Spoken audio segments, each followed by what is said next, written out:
Hi friends, இன்றைக்கி நம்ம barley வச்சு பார்லி சப்பாத்தி நல்லா சூப்பராக நல்லா சாஃப்டாக எவ்வளோ சாஃப்டாக இருக்குது பாருங்கள்.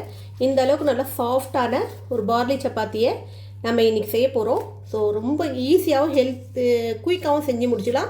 அதே சமயத்தில் நல்லா ஹெல்த்தியானது கூட. யூடியூப்பில் போய் நீங்கள் பார்லியோடைய நன்மைகள் டைப் பண்ணிங்கன்னா நிறைய ஃபேமஸான டாக்டர் இதோடைய நன்மைகள் நிறைய சொல்கிறாங்க. இது கோதுமைக்கு பதிலாக பார்லி சப்பாத்தி செஞ்சு சாப்பிடுங்க. ரொம்ப ஹெல்த்தியாக இருக்கும், டேஸ்ட்டும் நல்லா சூப்பராக இருக்கும். வாங்க இது எப்படி செய்யலாம்னு சொல்லிட்டு பார்க்கலாம். அதுக்கு முன்னாடி எங்கள் சேனல் லைக் பண்ணுங்கள், ஷேர் பண்ணுங்கள், சப்ஸ்கிரைப் பண்ணுங்கள், பெல் பட்டன் ஆன் பண்ணுங்கள், கமெண்ட் பண்ணுங்கள். இப்போ பார்லி வச்சு பார்லி சப்பாத்தி செய்ய போகிறேன். பார்லி மாவு எடுத்திருக்கேன். இந்த பார்லி மாவு டிபார்ட்மெண்ட் ஸ்டோரில் பார்லி மாவு பேக் பண்ணி கிடைக்கும். அப்படி உங்களுக்கு அங்கே உங்கள் ஏரியாவில் மாவு கிடைக்கலன்னா பார்லி வாங்கி நீங்கள் மிஷினில் கொடுத்து அரைச்சி ஸ்டோர் பண்ணி வச்சுக்கலாம். ஸோ 1 கிலோ பார்லி வாங்கினீங்கன்னா நல்லா ஒரு 2-3 தடவை நல்லா அலசிட்டு நல்லா வெயிலில் காய போட்டுருங்க. அந்த காஞ்சதை நம்ம எப்படி கோதுமை மாவுக்கு கோதுமை அரைக்க கொடுப்போமோ அந்த மாதிரி அரைச்சி வாங்கிட்டு வந்து ஸ்டோர் பண்ணி வச்சுக்கலாம்.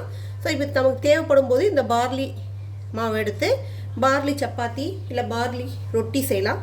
இதுக்கு தேவையான அளவு உப்பு சேர்த்துக்கலாம். ஸோ டயட்டில் இருக்கிறவங்க, உடம்பு குறைக்கணும்னு நினைக்கிறவங்க இதில் சுடு தண்ணி ஊற்றி பிசைஞ்சிக்கலாம். கொஞ்சம் வெதுன்னு இருக்கிற தண்ணியை ஊற்றிக்கிங்க. நம்ம அரிசி மாவு பிசைவோம் இல்லைங்களா, கொழுக்கட்டை எல்லாம் செய்கிறதுக்கு, அந்த மாதிரி பிசைஞ்சிக்கணும்.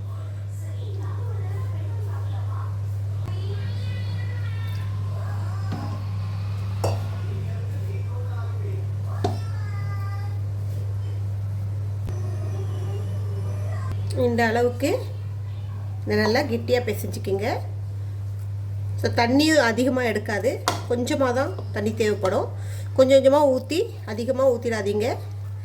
கொஞ்சம் கொஞ்சமாக ஊற்றி இந்த மாவு ஒன்றா சேர வர கொஞ்சம் கொஞ்சமாக ஊற்றி பிசைஞ்சிக்கிங்க. சுகர் உள்ளவங்களுக்கு ரொம்ப ரொம்ப நல்லது. ரெகுலராக நம்ம கோதுமை தோசை, கோதுமை ரொட்டி, சப்பாத்தி சாப்பிட்டு போர் அடித்து போகிறவங்க இந்த பார்லி சப்பாத்தியை சாப்பிட்லாம். கோதுமை விட ரொம்ப நல்லது உடம்புக்கு பார்லி சப்பாத்தி. டயட்டில் இருக்கிறவங்க, கொலஸ்ட்ரால் இருக்கிறவங்க, உடம்பை நம்ம குறைக்கணும்னு நினைக்கிறவங்க எல்லாருமே சாப்பிட்லாம். நிறைய நார் சத்தும் நிறைய மினரல்ஸும் இதில் அதிகமாக இருக்குது. ஸோ பார்லி ரொம்ப ரொம்ப நல்லது உடம்புக்கு. எப்போவுமே போல் நம்ம பார்லி கஞ்சி வச்சு குடிக்காமல் இந்த மாதிரி சப்பாத்தி செஞ்சு சாப்பிடுங்க. டேஸ்ட் செம்மையாக இருக்கும். நம்ம விருப்பப்பட்ட எந்த ஒரு சைட் டிஷ்ஷோடையும் இந்த சப்பாத்தியை சாப்பிட்லாம். நல்லா சாஃப்டாகவும் இருக்கும். அவ்வளோதான், இது பிசைஞ்சாயிடுச்சு. நல்லா இந்த மாதிரி ஒரு சாஃப்டான டோ ரெடி பண்ணிக்கிங்க.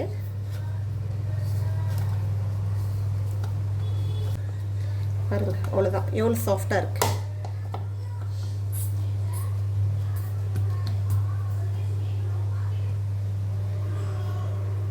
கொஞ்சோண்டு மாவு எடுத்துக்கோங்க. மேலே இந்த பார்லி மாவே கொஞ்சோண்டு தூவி விட்டு உருட்டிக்கலாம்.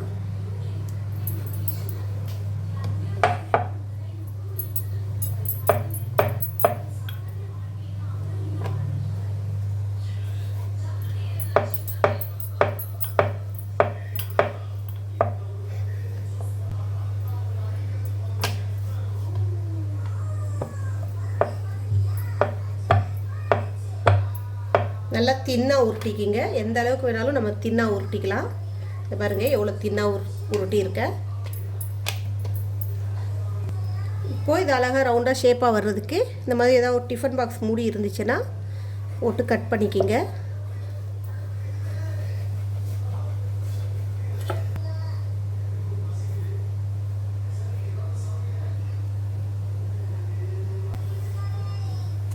அடுப்பில் கல் வச்சு அதில் இந்த சப்பாத்தியை போட்டுக்கலாம். இதுக்கு நம்ம எண்ணெய் எதுவுமே ஊற்ற தேவையில்லை. நல்லா அப்படியே சூப்பராக வந்துடும். டேஸ்ட்டும் நல்லா செம்மையாக இருக்கும்.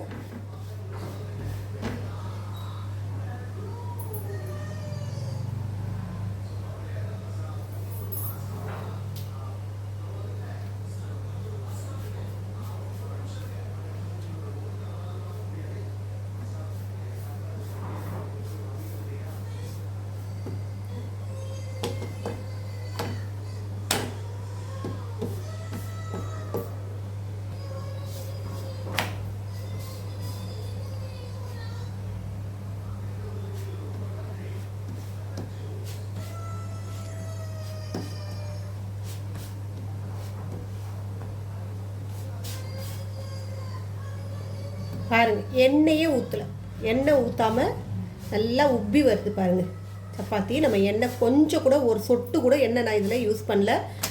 மாவு பிசையும் போதும் யூஸ் பண்ணல, உருட்டும் போதும் யூஸ் பண்ணல, அதே சமயத்தில் நம்ம இந்த சப்பாத்தி போடும்போது யூஸ் பண்ணல.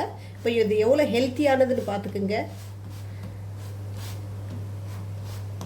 இப்போ கொஞ்சம் கூட எண்ணெயே யூஸ் பண்ணாமல் இந்த சப்பாத்தி செய்கிறதுனால டயபெட்டிஸ் உள்ளவங்களும் சரி, உடம்பை குறைக்கணும்னு சொல்கிறவங்களும் சரி, கொலஸ்ட்ரால் இருக்கிறவங்களும் சரி, இதை தாராளமாக பயப்படாமல் எடுத்துக்கலாம். அந்தளவு சூப்பராக இருக்கும்.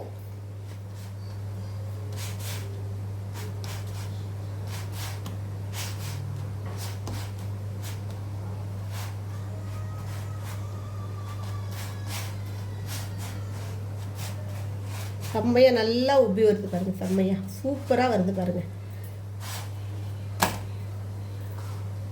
விருப்பப்படுறவங்க கொஞ்சோண்டு நெய் ஏதாவது மேலே ஸ்ப்ரெட் பண்ணிக்கலாம். குழந்தைங்களுக்கு கொடுக்குறதா இருந்தால் கொஞ்சோண்டு மேலே நெய் ஸ்ப்ரெட் பண்ணி கொடுக்கலாம், இல்லை எண்ணெய் கூட கொஞ்சோண்டு ஊற்றி கொடுக்கலாம். நம்ம ஒரு ஹெல்த் பர்பஸ்க்காக சாப்பிட்றோன்னா இதில் எண்ணெய் ஆட் பண்ண தேவையில்லை. இப்போ டேஸ்ட்டுக்காக சாப்பிட்ணுன்னு நினைக்கிறவங்க இந்த மாதிரி பார்லி அரிசியில் சப்பாத்தி செஞ்சு சாப்பிட்லாம்.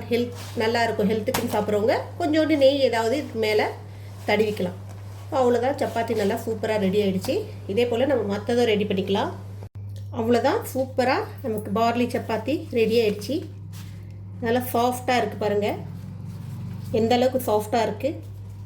நல்லா ஈஸியாக செஞ்சிடலாம், அருமையாக இருக்கும், டேஸ்ட்டும் நல்லாயிருக்கும். நம்ம கோதுமை சப்பாத்தியோட ஹெல்த்தியானது, அதை விட நல்லா ஈஸியாகவும் செஞ்சிடலாம். மாவு இந்த மாதிரி சாஃப்டாக கோதுமை சப்பாத்தி வரணும்னா நம்ம மாவு நல்லா பிசையணும், நல்லா சாஃப்டாக பிசையணும், அதெல்லாம் தேவையில்லை. இருக்குது நார்மலாக நம்ம சுடு தண்ணி ஊற்றி பிசைஞ்சாலே போதும். அதே போல் சப்பாத்தி உருட்டி எடுக்கவும் ஈஸி தான். டக்குன்னு உருட்டி டக்குன்னு சுட்டு எடுத்துக்கலாம். அருமையாக சூப்பராக வந்துடும். ட்ரை பண்ணி பாருங்கள். இன்னொரு ரெசிபியோடு உங்களை சந்திக்க வரை உங்களிடம் விடைபெறுவது உங்கள் நிஷா. எங்கள் சேனல் லாஸ்ட் வரைக்கும் பார்த்தவங்க அனைவருக்கும் மிக்க நன்றி. பாய்.